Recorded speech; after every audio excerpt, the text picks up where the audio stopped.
ये झुग्गियों को हटाने की, अगर ये चुनाव जीत जाएंगे तो झुग्गी को हटा देंगे। सबसे पहले इस बेईमान को ये पता होना चाहिए कि अगर केंद्र सरकार झुग्गियां जिस दिन हटाने पे आ जाती तो ना जाने कब की हट जाती, इसे कोई रोक नहीं सकता। ये बहरूपिया, ये ढोंगी, ये निकम्मा व्यक्ति जिसने दिल्ली को बर्बाद करके रख दिया है, वो जब चुनाव आता है तो लोगों के बीच हो जाएगा, रोना शुरू कर देगा और इसके बाद लूट के पूरी दिल्ली खा गया। झुग्गी 1 महीने पहले ने झुग्गी याद आता है, जहाँ झुग्गी वहीं मकान की बात करते हैं। तुमने पिछले 2020 के चुनाव में सभी झुग्गी वासियों को एक सर्टिफिकेट दिया था कि मैं यहाँ पक्का मकान देने जा रहा हूँ, लेकिन वो आज तक वो लोग सर्टिफिकेट लिए बैठे हुए हैं, आज तक उनको मकान नहीं मिला। क्या बोलेगा झूठा आदमी, दारू चोर आदमी, जेल से बेल में घूम रहा है, बेशर्म कहीं का। मुझे शब्दों में बोलने में बड़ा आपत्ति हो रही है, अपने शब्दों में। अगर ये चुनाव जीत जाते हैं मोदी जी, तो मोदी जी का जो दोस्त है, दोस्त कौन है सब जानते हैं, तो दोस्त की जमीनें हो जाएंगी। लेकिन कम से कम केजरीवाल जैसा पाकिस्तान का कोई तो दोस्त तो नहीं है ना, कोई बांग्लादेशी दोस्ती तो नहीं है ना, जो विधर्मी धर्म को बदलने के लिए तत्पर और त्वरित बैठे हुए हैं, कम से कम उनसे तो नरेंद्र मोदी की दोस्ती नहीं है ना। तो पहले इनको अपने आका और अपने जो नीचे के पजामे हैं उनको ठीक कर लेना चाहिए। नमस्कार, सोशल संवाद में आप सभी का स्वागत है। और आज हमारे साथ फिर से गुलाब सिंह राठौर जी जुड़ चुके हैं, बुराड़ी से निगम पार्षद हैं। सर, सबसे पहला सवाल कि अरविंद केजरीवाल अभी जो है झुग्गी वासियों के लिए प्रेस कॉन्फ्रेंस कर रहे थे, तो उसमें साफ साफ उन्होंने क्या कि जो भाजपा वाले हैं मुझे गाली देने का काम करते हैं। चुनाव से पहले झुग्गी 1 महीने पहले ने झुग्गी याद आता है, जहाँ झुग्गी वहीं मकान की बात करते हैं, उससे पहले ये भूल जाते हैं। कैसे देख रहे हैं? सबसे पहले आपके 2 प्रश्न इसमें आए, 3 कि एक तो भाजपा वाले उन्हें गाली देते हैं।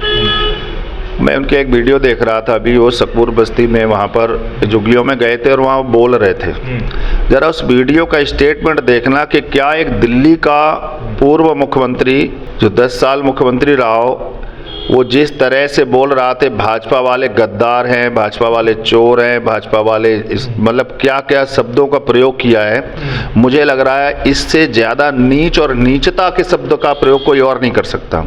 और इसलिए मैं कहना चाहता हूँ, Arvind Kejriwal is the court करके उसका नाम ले रहा हूँ, तो उससे ज़्यादा कोई धूर्त आदमी कोई नहीं हो सकता कि इतने बड़े दायित्व और पद पर होकर के तुम हर किसी भारतीय जनता पार्टी के एक एक कार्यकर्ता को इस तरह से आप नालायक, धूर्त, बेईमान, चोर, उचक्का बता रहे हो, तो तुमसे बड़ा बेशर्म कोई नहीं। दूसरा, आप झुग्गियों में कह रहे हैं कि ये 1 महीने के अंदर ये हो जाएगा। उन्होंने बताया कि 30 सितंबर का एक नोटिफिकेशन हुआ है और भाजपा वालों ने सभी झुग्गी हटाने के। तो तुम क्या मर गए थे अभी तक? 30 सितंबर को जब भाजपा वालों ने किया तो इतने दिन में तुम क्यों नहीं लेके आए? और तुमने पिछले 11 साल में मुख्यमंत्री काल में तुम्हारी आम आदमी पार्टी की सरकार रही, तुमने इन झुग्गी बस्तियों के लिए क्या किया है? तुमने पिछले 2020 के चुनाव में सभी झुग्गी वासियों को एक सर्टिफिकेट दिया था कि मैं यहाँ पक्का मकान देने जा रहा हूँ, लेकिन वो आज तक वो लोग सर्टिफिकेट लिए बैठे हुए हैं, आज तक उनको मकान नहीं मिला।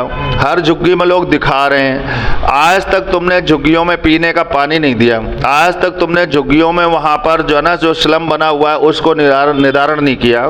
तो श्रीमान जी, ये चुनाव के टाइम सबसे बड़ा घड़ियाली आंसू बहाने का तुमसे बड़ा निकम्मा, भ्रष्ट, चोर, उचक्का कोई और नहीं हो सकता। और ये गुलाब सिंह राठौर चैलेंज करता है अरविंद केजरीवाल को, माँ ने दूध पिया है तो आए शाम के बाद सामने आकर बात करे आके कि तुमने झुग्गी वालों को जो दुर्दशा की है, तुमने जो गिराया है, जो उनका स्तर नीचे किया है, इससे बुरा इस दिल्ली के अंदर और कोई नहीं कर सकता था। और ये भारतीय जनता पार्टी की देन है कि आज झुग्गी बस्ती के लोगों को सुना जा रहा है, आज उनके बीच में काम करने की योजनाएं बनाई गई है और दिल्ली के अंदर भारतीय जनता पार्टी की सरकार बनेगी। ये झुग्गी वासियों का कायाकल्प होगा, इनका जीवन सुधरेगा, इनके बच्चे शैक्षणिक क्षेत्र में आगे बढ़ेंगे और स्वास्थ्य लाभ ले पाएंगे। ये क्या बोलेगा झूठा आदमी, दारू चोर आदमी, जेल से बेल में घूम रहा है, बेशर्म कहीं का। मुझे शब्दों में बोलने में बड़ा आपत्ति हो रही है, अपने शब्दों में।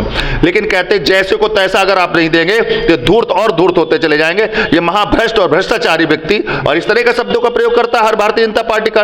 हो सकता है कोई एक कार्यकर्ता से आपकी पर्सनल लगती हो सकता है राजनीतिक कारणों से आप अमित शाह के बारे में बोल रहे हो सकता है राजनीतिक कारणों से आप नरेंद्र मोदी को बोल रहे हो, लेकिन आप भारतीय जनता पार्टी के हर कार्यकर्ता के बारे में झूठा, लुच्चा, लफंगा कैसे बोल सकते हो? तेरी माँ ने दूध पिलाया तो आकर गुलाब सिंह राठौर से बहस करे। मैं जिंदगी में चुनाव नहीं लड़ूंगा अगर तेरे से हार के पीछे चला जाऊं, बेईमान कहीं का, भ्रष्ट कहीं का।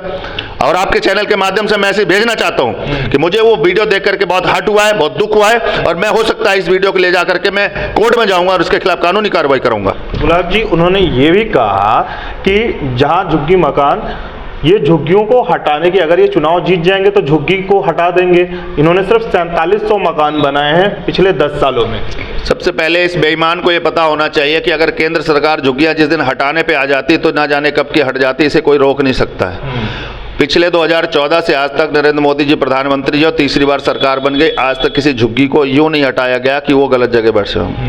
हाँ, कोई ऐसा विषय हो सकता है जहां पर कि बहुत ही बड़े एलिजिबल चीज़ें और उनके लिए अलग से मकान और बेहतर बना के दिए गए होंगे, क्योंकि यहाँ पर क्या है, ये भारतीय जनता पार्टी पंडित दीनदयाल उपाध्याय जी की उस विचारधारा को स्थापित करती है कि जो अंतिम पंक्ति में खड़ा हुआ व्यक्ति उसके भी विकास की चिंता करते हैं। इसलिए दिल्ली के अंदर जो झुग्गियों में रहने वाले लोग इसलिए नहीं रहते कि उनको वहाँ पर खुशी मिल रही है, इसलिए नहीं रह रहे कि उनका स्वभाव है वहाँ रहने का, इसलिए रह रहे हैं कि उनकी मजबूरी है, उनके पास परिस्थितियाँ ऐसी है, उनके पास ऐसे काम नहीं है, इसलिए कि उनके पास अच्छे संसाधन इकट्ठा करने के लिए व्यवस्था नहीं है। तो उन सबको भी एक अच्छे व्यवस्थित स्थान तक लाना और उन सबको अच्छे रोजगार और शिक्षा के केंद्रों के साथ साथ स्वास्थ्य केंद्र के साथ साथ उनको मानसिक रूप से डेवलप करना, ताकि तुम भी इस भारत की राजधानी दिल्ली में रह रहे हो, अच्छी तरीके से रहने को उनके एक अच्छा अनुभव मिले।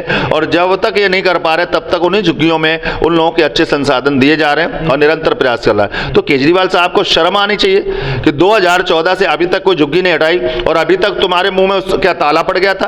क्या जब तुमने सर्टिफिकेट किसके बिहार पर सर्टिफिकेट दिया था कि हमें पक्की झुग्गी बनाएंगे? अगर तुम्हारे पास सर्टिफिकेट देने का अधिकार था तो फिर रोकने और बनाने का अधिकार भी तो तुम्हारे पास होगा। दिल्ली के मालिक तुम बोलते हो कि मैं दिल्ली का मालिक हूं, तो बेईमानी का और भ्रष्टाचार करने वाले तुम दूसरे के ऊपर उंगली क्यों उठाते हो? ये बहरूपिया, ये ढोंगी, ये निकम्मा व्यक्ति जिसने दिल्ली को बर्बाद करके रख दिया है, वो जब चुनाव आता है तो लोगों के बीच हो जाएगा, रोना शुरू कर देगा और इसके बाद लूट के पूरी दिल्ली खा गया है। हम इस बात का खंडन करते हैं और इसको बेशर्म कहते हैं कि तुम मुझसे सीधा बहस करो, डायरेक्ट बहस करो, इधर उधर क्यों छुपते फिर रहे हो? तुम्हारा कोई विधायक, तुम्हारा कोई मुख्यमंत्री, मंत्री मेरे से बहस करे ना, बहस करने को तैयार बैठा हूं मैं, लेकिन बेशर्म पीछे से बोलते आगे हिम्मत नहीं है। एक सवाल उन्होंने और अभी इसमें उठाया है कि अगर ये चुनाव जीत जाते हैं मोदी जी, तो मोदी जी का जो दोस्त है, और दोस्त कौन है सब जानते हैं, तो दोस्त की ज़मीनें हो जाएंगी, ये झुग्गी हटा देंगे और दोस्त को अपने ज़मीन दे देंगे।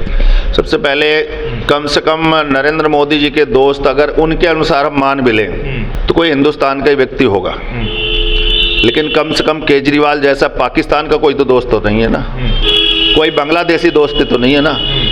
तो कम से कम जो विदेशी इस देश को बर्बाद करने के लिए हर वक्त आंखें गड़ाए बैठे हुए हैं और यहाँ की बहन बेटियों का खून चूसने के लिए बैठे हुए हैं, जो विधर्मी धर्म को बदलने के लिए तत्पर और त्वरित बैठे हुए हैं, कम से कम उनसे तो नरेंद्र मोदी की दोस्ती नहीं है ना। कम से कम तेरे जैसे भ्रष्ट लोगों के साथ तो बेईमानी नहीं है। और अगर ऐसा है तो ये बताएं कि तुम्हारी पार्टी का विधायक अमानतुल्लाह खान ने तमाम जमीन को वहाँ पर घेर करके जो बर्बाद हो वहाँ पर ऐसा खड़ा किया, वहाँ पर तमाम रोहिंग्या बसवाए, ये देश के अंदर मुसलमान का भी हक तुमने दूसरे देश के लोगों को देने का काम किया, तो तुम जैसे भ्रष्टाचारी की बात को मान करके कौन सुनने वाला है? तो पहले इनको अपने आका और अपने जो नीचे के पजामे हैं उनको ठीक कर लेना चाहिए, फिर नरेंद्र मोदी पे बात करें। और मोदी तो तीसरी बार प्रधानमंत्री बन गए और वो रहेंगे, केजरीवाल रहें या ना रहें। दूसरा है कि हर विषय में केजरीवाल साहब और इनके जो अट्टे पट्टे सट्टे हैं जो इनके रहमो करम पर बनते हैं, वो बोलते कि हमें एलजी काम नहीं करने दे रहा, एलजी काम नहीं करने दे रहा है, तो प्रधानमंत्री भी अब रहने वाले हैं वही रहेंगे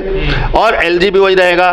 तुम्हारा ये भाषण अब नहीं रहेगा कि मुझे एलजी काम नहीं करने दे रहा, क्योंकि अब की बार भाजपा का मुख्यमंत्री बना के हम पूरे चैनल को एक साथ करेंगे ताकि कोई किसी में बहाना ही ना कर पाए कि उनकी वजह से काम नहीं हो रहा है। और फिर जनता की जवाबदेही भी जनता के बीच में नेताओं को होगी, सरकारों को होगी और उनका विकास भी होगा। रोहिंग्याओं की बात हुई है तो पिछले दिनों जो वोट काटने की भी बात हो रही है, इसमें उन्होंने साफ साफ कहा कि भारतीय जनता पार्टी वाले जो है पूर्वांचल और यूपी बिहार वालों को बुला बुला कर वोट बनवा रहे हैं। भाई यहाँ पहली बात, चोर को सभी चोर ही नजर आते हैं। ये सारे घृणित कार्य केजरीवाल और उनकी टीम ने किए थे, अभी भी वो कर रहे हैं। चूंकि अब वो पकड़े गए हैं तो अपने बचाव के लिए उन्होंने भारतीय जनता पार्टी पर मढ़ने का काम किया।